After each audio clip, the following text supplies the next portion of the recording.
Having trouble with Face ID not recognizing your face on your iPhone? Don't worry, you're not alone. This can be caused by software glitches, a simple settings issue, or maybe Face ID just needs a little calibration. In this video, I'm going to show you a few steps you can follow to get Face ID working again. Let's dive into it and fix this together. Solution 1. Enable these essential settings. First, open the Settings app on your iPhone. Scroll down until you see Accessibility and tap on it. Now scroll down again and select Face ID and Attention. Here, make sure to enable the following options: Require attention for Face ID, Attention-aware features, Haptic and successful authentication. If these options are already enabled, then turn them off and then turn them back on again. Solution 2. Set up Face and reset Face ID.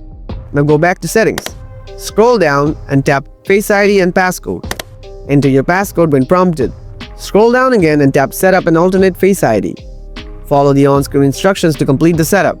If this doesn't help and you're still having trouble, then go back to Settings, scroll down and tap Reset Face ID. After resetting, tap Set up Face ID and follow the steps to set it up again. This will help fix any recognition issues. Additional tips if the issue persists. Now try turning on True Tone from the control center. Tap and hold the brightness slider, enable True Tone and turn off low power mode if it's on.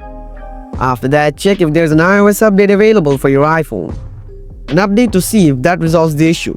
You can also try a full reset all settings on your iPhone. This can often fix persistent issues without affecting your data.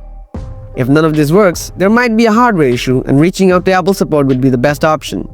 And that's it. By following these steps, you should be able to fix the Face ID issue on your iPhone. If you're still having trouble, it could be a hardware problem, so definitely contact Apple support for further assistance.